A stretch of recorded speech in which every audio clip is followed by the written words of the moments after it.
I'm here on Productronica 2025 at the EVG booth. EVG is developing equipment for packaging technologies, especially advanced packaging technologies, and has introduced some new tools over the year. I'm talking to Mr. Uhrmann. Mr. Uhrmann is Vice President Sales of EVG. And Mr. Uhrmann, what are the new products and for which markets do you offer your machines? Hello. Well, first of all, welcome and thank you, Mr. Arnold, for the interview. Well, from EVG side, so we are serving several different markets. On the one hand side, advanced packaging. Well, basically that's going to be the topic of our interview today. Advanced packaging and into the direction of 3D integration, where we are well known for bonding equipment, wafer bonding equipment, but also several technologies, for example, for the advanced packaging and fan-out technology. And while there are several other markets, as we see, for example, here in the back of our interview, for example, nano-imprint lithography is one where we are doing gratings and structures. Not the cause of this interview, but just for the completeness, several core markets in MEMS, nano-imprint lithography, 3D integration, advanced packaging, right? And for these, we are specialized for lithography and bonding equipments. That's the two main categories that we are serving, and the metrology that actually is used in order to control our performances of the tools. Yeah. What is the news about your machines you introduced over the years? What is the differentiation of these machines? Yes. So we see actually the innovations that we are bringing onto the market are clearly following the market trends. So if we look, for example, for advanced packaging, fan-out-Wafer-Level packaging, we were very early in this market with temporary bonding technologies. And that time it was fan-out-Wafer-Level packaging, which is essentially generating mold, reconstructed wafers, where you have smaller chips and then basically you're fanning out. Maybe you can just briefly explain what fan-out-Wafer-Level packaging is. Yes. So fan-out-Wafer-Level packaging, you're actually separating it in two different process flows. One is actually called chip first, one chip last. So that means for the chip first, for example, the first thing is you place the chip and then overmold and generate basically later on the redistribution on the wafer. So basically what the name says, fanning out from a small silicon die, you're generating a bigger area in order to, get all the bumps, for example, and also the structures to connect it to the outside world.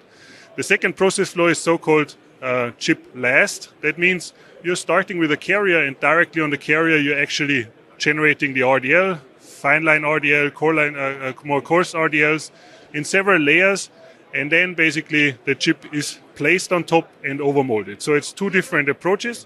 They need slightly different technologies in terms of carriers, in terms of how you're generating. And for both of these technologies, we basically have some offerings. And for structuring the lines, the redistribution layer, you need lithography. Exactly. As in the front-end process, but in a certain different manner. You developed digital lithography technology. Absolutely. Why can't you go with analog? Yes. I think there are two main trends that we see right now on the market for fan-out wafer-level packages. First of all, where in the past, fan-out was considered a pure packaging process, right? It was very simple. You had it in many cases for RF chips, for example. So pretty simple. One chip, two chips, but not really more.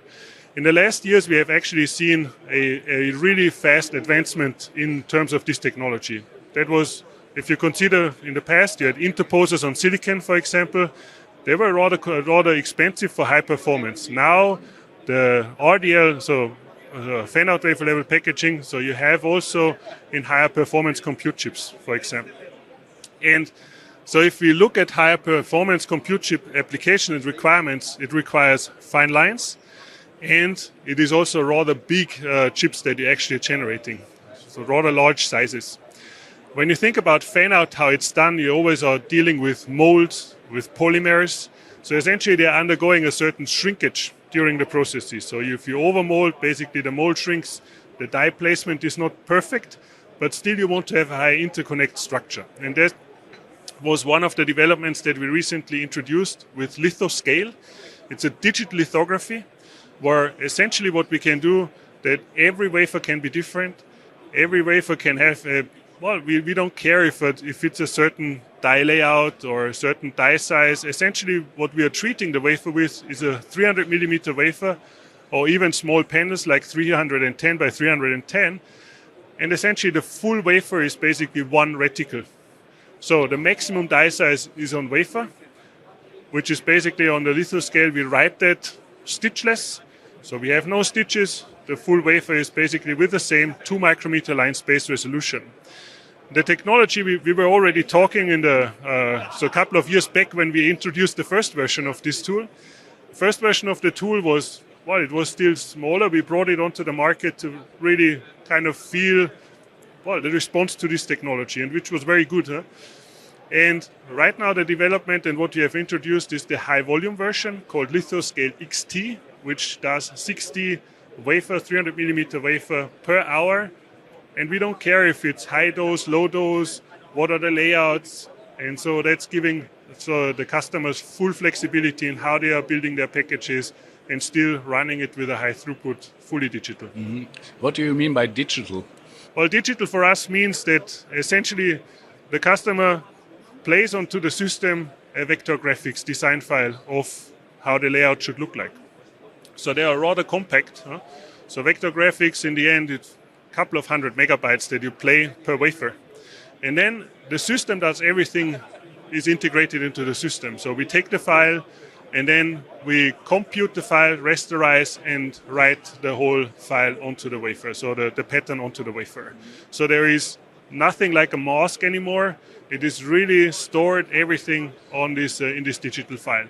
And that gives complete flexibility, right? Because, well, you can do whatever, right? So if it's a different barcode per chip or encryption structures, anything, originality structures or features on the chip. So it gives full flexibility, and every wafer can look different. And that's a complete different access point to mask-based lithography. It gives much more flexibility. Okay. There's another very interesting topic people are talking about currently. That's die-to-wafer bonding. Yes.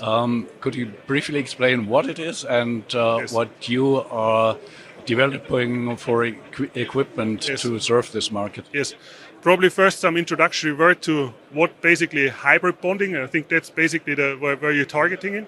So hybrid bonding is a very upcoming technology because it allows a very high density. So if you look right now, typically it's less than 10 micrometers in the die-to-wafer world. In wafer-to-wafer world, we are actually already surpassing 1 micrometer pitch. That means center to center between the copper interconnects, which is a stunningly high density. So that also means if you look at packaging, like Fan-out-Wafer-Level packaging, it was coarse. That means it's more to the outside world. If we go for hybrid bonding, it's more upstream. So we are right now talking about late front end or even integrated into the front end manufacturing of the devices. And there we have to dissect in 2 processes. One is wafer-to-wafer, second one is die-to-wafer. Mm-hmm. Wafer-to-wafer is more typically in the device fabrication because, well, the sizes, the grids, they have to fit from wafer-to-wafer that you are bonding, of course.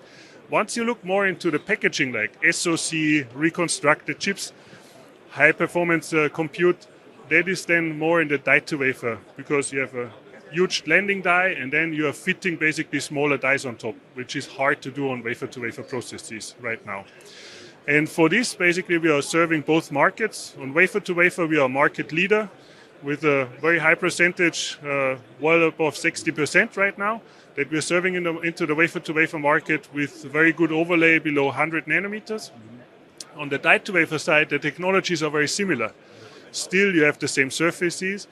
And here, essentially, we offer cleaning systems and activation systems so that die bonders can actually pick up the dies from the tape and transfer.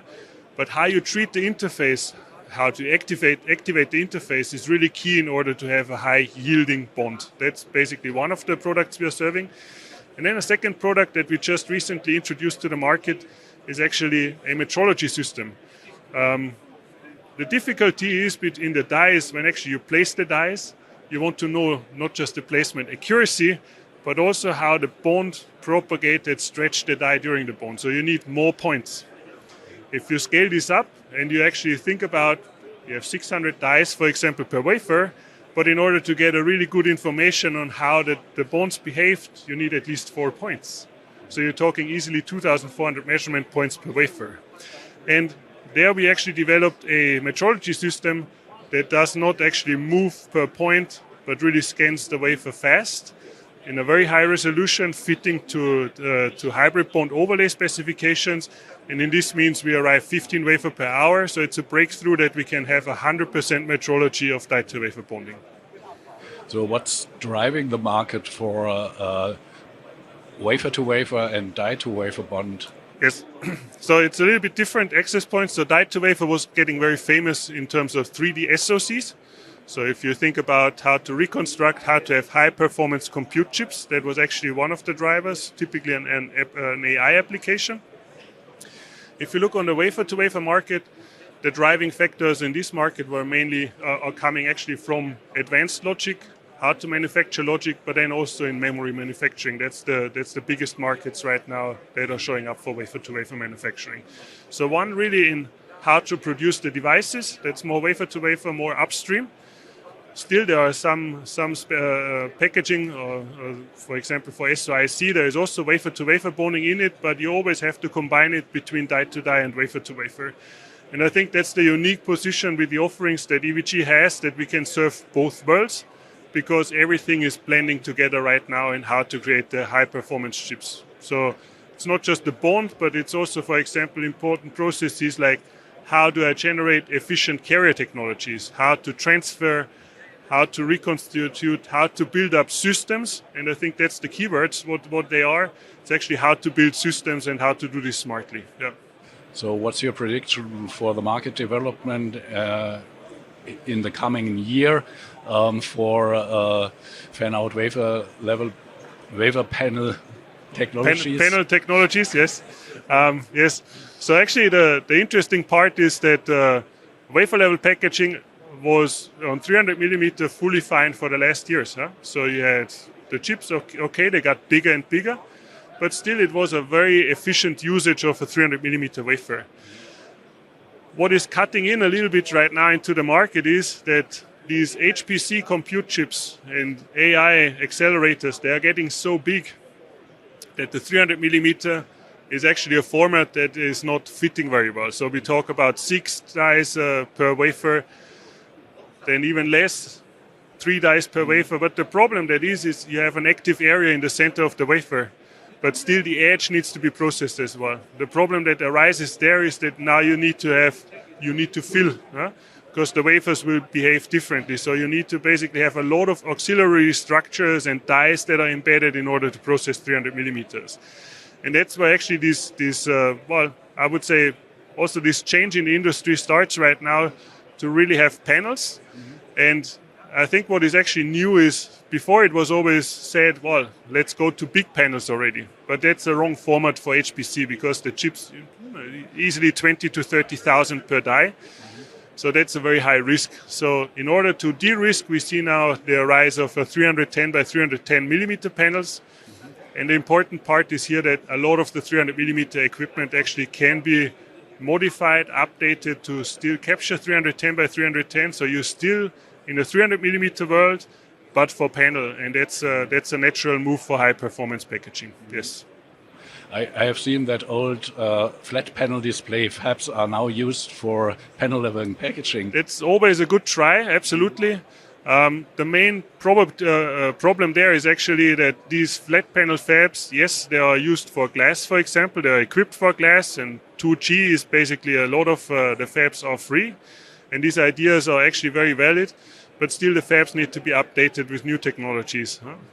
And you deliver the equipment for these new fabs? Yes, we can deliver the equipment there. Are you already in the panel level packaging market? Or as being said, for us, a good format is, for example, 310 by 310, where we have offerings, for example, like digital lithography fits there.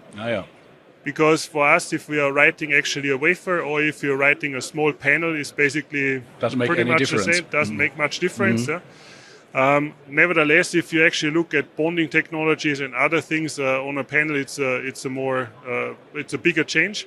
but it's not currently needed. People are struggling with die shift and warpage and things like that. Absolutely. But that's not concerning your tools. It's there is coming more and more of these questions are coming in, and we are open to discuss with our customers where our technologies are fitting. But basically, it's always, it needs to fit the demand of the market, of course, right? So, and that's basically our take on it. So the market demand, we are an innovative, flexible company that wants to collaborate with our customers, and for that, actually, we are open to discuss, collaborate, and facilitate our technology, and basically increase the format of our technology to 310 by 310 on a customer demand basis. Yeah, you have a dedicated facility at your headquarters in St. Florian, Austria, yes, where people can use the equipment and exactly. work on their processes. Exactly. Yes, I mean that's one of the approaches that we are strongly following. So we have EVG, for example. We are right now north of 1,600 people and still growing very rapidly. And in Austria, we have dedicated clean rooms in actually where all our equipments are there in semi-automated but also fully automated fashion. So for high flexibility, to give it a quick try, for example, it is still easier to work on semi-automated because we have very skilled process engineering department that actually can just check, see whether materials fit together and other things before we actually then would put sampling on a fully automated equipment.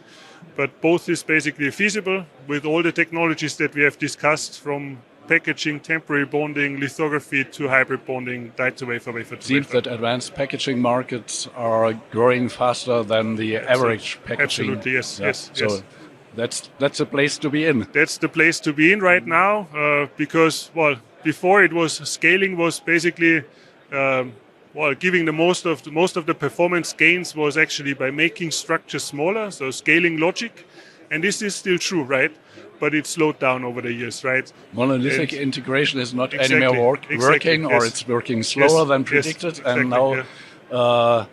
chiplets and Yes, yes. integration, advanced packaging, heterogeneous integration, these Yes. are all these topics we Absolutely. will talk about over the next years. Absolutely. Okay. I'm sure about that as well. But, Thank you very much. It was very nice to talk to you, Mr. Arnold, and hopefully see you soon. Thank you.